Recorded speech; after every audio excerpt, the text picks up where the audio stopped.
am Rajpa Ravishankar, Ajanta Films director, producer. This film is extraordinary music-oriented film. Like Ajanta, it is a love music.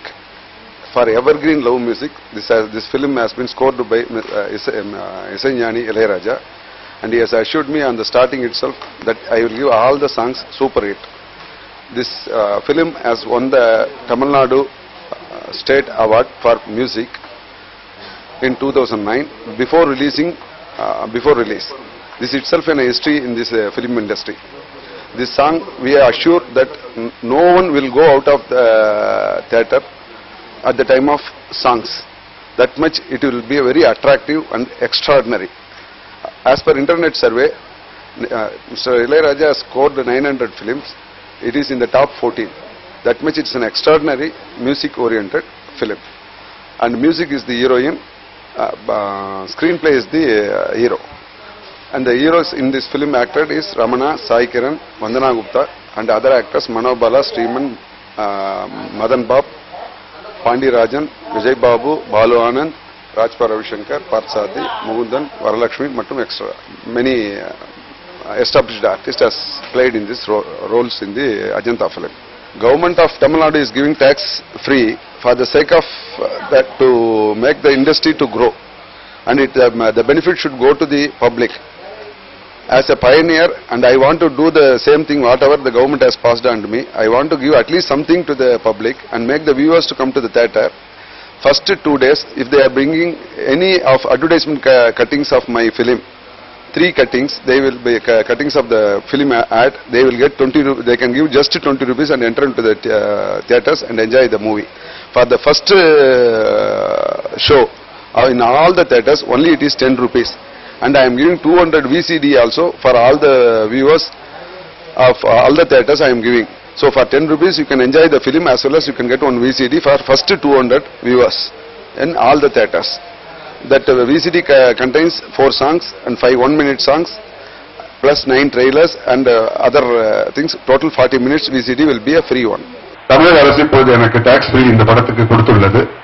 Tax free கொடுப்பதே government நம்ம viewers சென்றடையணும், industry நல்லா இருக்கணும்ன்றதுக்கோசம் தான் tax free கொடுக்குறாங்க. அது எதனா பண்ண முடியுமான்னு நான் யோசிச்சேன். முதல் 2 நாட்கள் மட்டும் 3 விளம்பர கட்டிங்களை கொண்டு வந்தால் அவர்களுக்கு 20 ரூபாய் மட்டுமே நுழைவு கட்டணமாக அளிக்கப்படும். நுழைவு கட்டணமாக பெற்றுக்கொண்டு படத்தை பார்ப்பதற்கு அனுமதிக்கப்படும். முதல் ஷோவுக்கு மட்டும் 10 ரூபாய், 3 விளம்பர கட்டிங்களை கொண்டு வருவதற்கு 10 ரூபாய் மட்டுமே நுழைவு கட்டணமாக பெற்றுக்கொண்டு திரைப்படத்தை பார்ப்பதற்கு செய்யப்படும். முதல் 200 ரசிகர்களுக்கு விசிடி 40 நிமிடம் கொண்ட விசிடி, 4 பாடல்கள் 9 ட்ரெய்லர் கொண்ட விசிடி இலவசமாக ஃப்ரீயாக கொடுக்கப்படும். 2009 இசை 2007 படம் 2008 கம்ப்ளீட் ஆகி 2009 விருதும் கிடைச்சு 15 கோடியில நான் 4 படம் ஒரு பெஸ்ட் படம் எடுக்கணும்னு ஒரு நல்ல இது பண்ணணும்ன்றதுக்கோசம் இந்த இண்டஸ்ட்ரிக்கு வந்தேன். நான் பேசிக்கலா ஒரு ஆடிட்டர் கம் அட்வொகேட்டர். ஸோ வேற இண்டஸ்ட்ரியில நீங்க வந்ததுனால என்னால இருக்கிறதெல்லாம் என் சொந்த பணம் வேற யாருக்கு கடனோ இதுவோ வாங்கிக்கொண்டு எல்லாம் இருந்த சொத்தெல்லாம் இது பண்ணி தான் நான் பண்ணேன். கடைசியா 1 கோடி ரூபாய் என்னால மேனேஜ் பண்ண முடியல. ஸோ அந்த 1 கோடி ரூபாய் மேனேஜ் பண்றதுக்கு 3 வருஷம் ஆயிப்போச்சு. இதுதான் உண்மை. இப்ப பண்ணி கொஞ்சம் கொஞ்சமா எல்லாத்தையும் கிளியர் செஞ்சுட்டு இப்போது அடுத்த மாதம் அக்டோபர் மாதம் வெளியிடுவதாக உள்ளேன். அதுக்கு உங்க எல்லாரையும் அழைச்சிருக்கேன். இந்த படம் 4 தமிழ், தெலுங்கு, மலையாளம், கன்னடம் ஒரே டைம்ல பண்ற அளவுக்கு திரும்பி பணம் பற்றாக்குறை தான். இந்த பணம் இப்போ ஒரு படத்தை ரிலீஸ் பண்ணணும்னா ரிலீஸ்க்கு மட்டுமே ஒரு 20-25 லட்சம் ரூபாய் ஆகுது. அப்பதான் ஒரு படம் கொஞ்சமா பப்ளிசிட்டி ஆகி ரீச் ஆகிறதுக்கு ஒரு ஸ்டேஜ் ஆகுது. ஸோ அது பண்ற அளவுக்கு எனக்கு இன்னைக்கு இருக்கிறது இந்த ஒரு படத்தை இன்னைக்கு விடுறதுக்கு தான் எனக்கு தெம்பு இருக்கு. அஜந்தா என்பது அஜந்தா உங்க அனைவருக்கும் தெரியும், ஒரு காதல் ஓவியம். அதனால்தான் நான் என்னுடைய முதல் பேனர் ஆரம்பிக்கும் போது எல்லோரா மூவி கிளப் என்று கதையை சூஸ் செய்து படம் பெயர் இது மாதிரி வைத்ததனால் எல்லோரா மூவி கிளப் என்று என்னுடைய ப்ரொடக்ஷன் கம்பெனிக்கு பெயர் வைத்தேன். அஜந்தா எப்படி அழியாத காதல் ஓவியமோ அதுபோல் இது ஒரு காதலிக்காத காதல் கதை. இதில் ஒரு இசைக்கலைஞன் தான் இசையமைப்பாளராக சிறந்த இசையமைப்பாளராக வர வேண்டும் என்று ஒரு கொள்கை பிடிப்போட நான் இங்க பாட மாட்டேன், அங்க பாட மாட்டேன், இப்படிதான் பாடுவேன், இந்த மியூசிக் போட்டு தான் பண்ணுவேன், நிச்சயமா இது மாதிரி அச்சீவ் செய்வேன் என்று ஒரு இளைஞன் போராடுகிறான். அப்போது ஒரு கோயிலில் சென்று பாட செல்லும் பொழுது அங்கு ஒரு பெண்ணை இவனுடைய ட்ரூப்ல, அதாவது இந்த பாட செல்லும் போது அங்க ஒரு பெண் பாடகி வராததால், அங்க பார்த்த ஒரு கண்ணு தெரியாத பெண் நன்றாக பாடுவதால் அந்த பெண்ணை மேடையில் ஏற்றி பாட வைக்கிறார். பாட வைக்கும் போது பாட வச்சுட்டு திரும்பி வரும்போது, சிட்டிக்கு திரும்பி வரும்போது அவங்களுக்கு பஸ் கிடைக்காது, இது இல்லாத ராத்திரி ஆயிட்டதுனால அவங்கள இவங்க வேன்லயே அழைச்சு வராங்க. அழைச்சு வரும்போது அவருடைய அந்த பெண்ணோட கார்டியனான தாத்தா மாரடைப்பால செத்து போறாங்க. அதனால அந்த பெண்ணுக்கு அனாதை, அந்த பொண்ணே அனாதை. அந்த பொண்ணு தாத்தா அடாப்டட் தாத்தா, அவருதான் அடாப்ட் பண்ணிக்கிறாரு. சோ அவர் இந்த பொண்ணு கண்ணு எப்படி போச்சு இதெல்லாம் சொல்றாரு. அதனால அந்த பொண்ணுக்கு யாரும் நிராதரவு இல்லையேன்னு இவன் ஆதரவு கொடுத்து கொண்டு வரான். வாழ்க்கை கொடுக்கணும்னு நினைக்கிறான். வாழ்க்கைனா என்னன்றது இந்த பொண்ணு அந்த கண்ணு இல்லாதனால எப்படி எல்லாம் டீஸ் பண்றாங்கன்றதை பார்த்து, அதனால இந்த பெண்ணுக்கு வாழ்க்கைன்றதே அந்த கண்ணு வர வைக்கிறது தான் வாழ்க்கைன்றதுக்கோசம் தன் கொள்கை பிடிப்பான ரோட்ல பாடுறது, இல்ல பீச்சில் பாடுறது, இல்ல அந்த கல்யாண ஊர்வலங்கள்ல பாடுறது, மேடையில பாடுறது எல்லாம் கூடாது என்பது, இந்த கொள்கையெல்லாம் விட்டு எல்லா இடத்துலயும் பாட ஆரம்பிக்கிறான். அப்போ ஒரு இசை அமைப்பாளர் பார்க்கிறாரு. ஒரு சேனல்ல தீபாவளி ஷூட் பண்றாங்க. இசையமைப்பாளர் பார்த்து அந்த இசையமைப்பாளர் அழைக்கிறாரு. நீ வெளிநாட்டுல போய் எஸ்பிபிக்கு போயில நீ பாடணும், அவர் வரல, அனந்திட்டியில அந்த தமிழ் சங்கத்துல போய் பாடணும் கூப்பிடுறாரு. அப்போ அவர் பாடுறதுக்கு ஏர்ல போறான், பிளைட்ல போறான். இந்த பெண்ணை ஒரு ஹாஸ்பிட்டல் அட்மிட் பண்ணி, அந்த டாக்டர் செகண்ட் ஹீரோ அந்த ஹாஸ்பிட்டல் அட்மிட் பண்ணிட்டு இவன் பிளைட்ல போறான். போகும்போது ஏர் கிராஷ் ஆயிடுது. அப்போ ஹீரோ செத்து போயிட்டாரா என்னன்றது தெரியாது. இந்த பெண்ணுக்கு பின்னாடி கண்ணு தெரிஞ்சிருது, கண்ணு வந்துருது. அப்போ வரும்போது இந்த பெண்ணுக்கு அட்மிட் செய்யும் போது ஹீரோ சொல்லிட்டு போற, இந்த மாதிரி இந்த பெண் ரொம்ப சிறந்த பாடகி, கண்ணு தெரிஞ்சு திரையுலகில் சான்ஸ் கிடைச்சா சூப்பர் ஹீரோ சிங்கரா மாறிடுவோம் அப்படின்னு. அதனால இந்த மனநிலை, இவன் இறந்துட்டான்னு கேள்விப்பட்டோம்னா அந்த பெண் மனநிலை பாதிக்கப்படவே டாக்டர் என்ன பண்றாரு, அவருக்கு இந்த எந்த இசை அமைப்பாளர் சான்ஸ் கொடுத்து ஹீரோ அனுப்பினாரோ அங்க இடத்துல பாடுறதுக்கு ஏற்பாடு பண்றாரு. பாடும்போது அந்த பெண் பெரிய பாடகியா மாறிடுறா. இப்போது அந்த பெண்ணுக்கும் இந்த டாக்டருக்கும் கல்யாணம் அரேஞ்ச்மெண்ட் ஆகுது. இந்த ஹீரோ திரும்பி வராரு. ஆனா அப்போ அவருக்கு வாய்ஸ் இல்ல. இப்ப இந்த பெண்ணை இவர் கல்யாணம் செய்து கொண்டாரா இல்ல அவரே கல்யாணம் செய்து கொண்டாரா என்பதுதான் திரைக்கதையினுடைய முடிவு, கிளைமேக்ஸ். இது அனைத்தும் அனாத கேரக்டர், எல்லாமே அனாத கேரக்டர். சிட்டி அண்ட் கிராமம் சேர்ந்தது இருக்கும் இந்த படத்தில். களங்கள் 2 இடத்துலயும் இருக்கும். இந்த திரைப்படத்தை 5 வயசுல இருந்து 85 வயசு வரலும் பார்க்கலாம். எல்லா தரப்பு மக்களும் பார்க்கக்கூடிய படம். முதல் 7 நிமிஷம் மட்டும் கிளாமராக இருக்கும். இங்க இருக்கும் ஸ்டில்ல இருக்க மாதிரி உங்களுக்கு இதுவா இருக்காது, ரொம்ப கிளாமரா தான் இருக்கும். தவிர இதுவா இருக்காது, வல்கரா நிச்சயமா இருக்காது. No double meaning, no fight, no liquor, no cigarette. Hero heroine கடைசி வரலும் தொட மாட்டாங்க இந்த படத்துல. டச்சே பண்ணி யாருமே எதுவும் அங்க டச்சிங்கே இருக்காது இந்த படத்துல. நிச்சயமாக ரொம்ப நல்ல கமர்ஷியல் படம். முதல் 7 நிமிடம் கற்பனை பாட்டு, அது ரொம்ப நல்ல ஒரு கிளாமரான ஒரு பாட்டு. பாடல் காட்சிகள்லாம் என் படத்தில் நிச்சயமா கிளாமரா இருக்கும், வல்கரா இருக்காது. இல்ல திரைப்படத்தில் இன்னொரு முக்கிய அம்சம் என்னன்னா, இன்டர்வல் முடிஞ்சிட்டு second half 1 hour and 5 minutes, first half 1 hour and 7 minutes. 1 hour and 5 minutes interval முடிச்சுட்டு நீங்க என்ட்ரி ஆயிருப்பீங்க. அதுக்குள்ள க்ளோஸ் ஆன மாதிரி எண்டு வந்திருக்கும். அவ்வளவு மெய் மறந்து என்னடா இப்பதான் இன்டர்வல் போயிட்டு வந்தோம், திரும்பி வெளில போக சொல்றாங்களேன்னு ஃபீல் பண்ணுவீங்க. அதே மாதிரி படம் முடிஞ்ச பிறகு பொதுவாக எல்லா திரைப்படத்திலையும் நான் ஆயிரக்கணக்கான சினிமா பார்த்திருக்கேன். அந்த படங்களை பார்க்கும்போது கிளைமேக்ஸ் வரும்போது எப்பவுமே நம்ம எழுந்துருவோம், எழுந்து நிற்பாங்க. இந்த படத்துல கிளைமேக்ஸ் முடிஞ்சு வணக்கம் நான் போட்டு முடிக்கிறவர்களும் அந்த இடம் அப்படியே உங்க மனசுல பாதிப்பு ஏற்பட்டு ஒரு சந்தோஷத்தோட நீங்க அமர்ந்திருப்பீங்க என்பதும் உறுதி.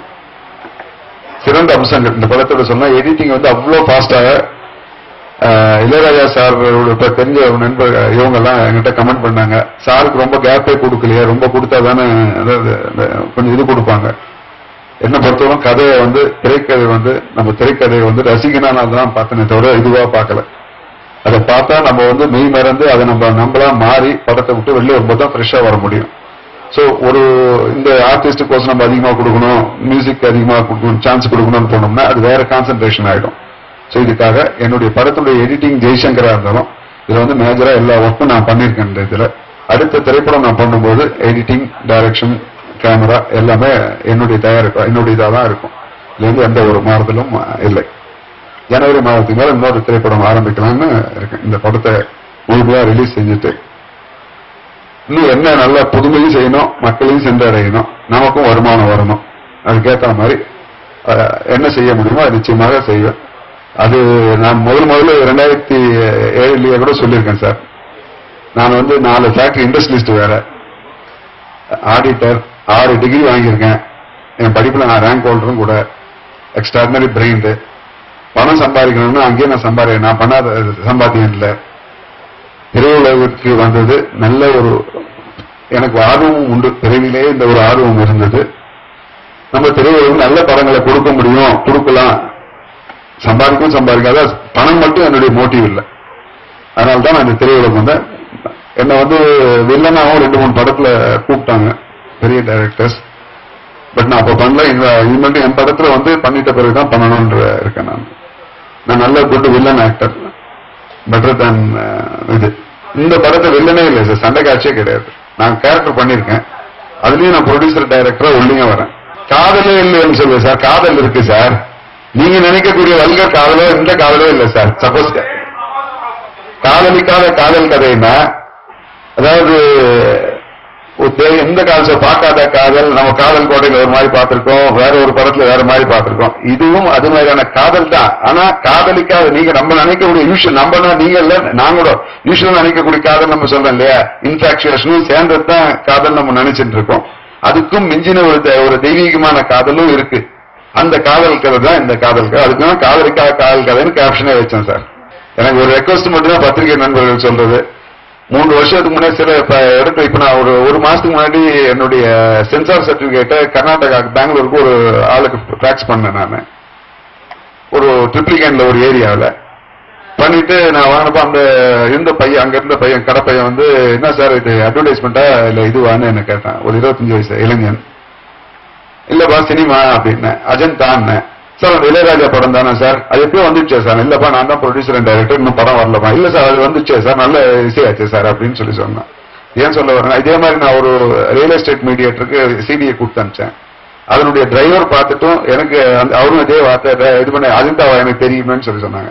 எனக்கு 2009 நான் அவர்கிட்ட நான் திருப்பதிக்கு போகும்போது டயர் பஞ்சர் ஆகி போச்சு. அங்க நான் ஒருத்தருங்க சிடியை எங்க இருந்தாலும் என்னுடைய சிடியை இந்த பாணி பாரு அப்படின்னு சந்தோஷமா பாரு, அதை கேளுன்னு கொடுப்பேன்.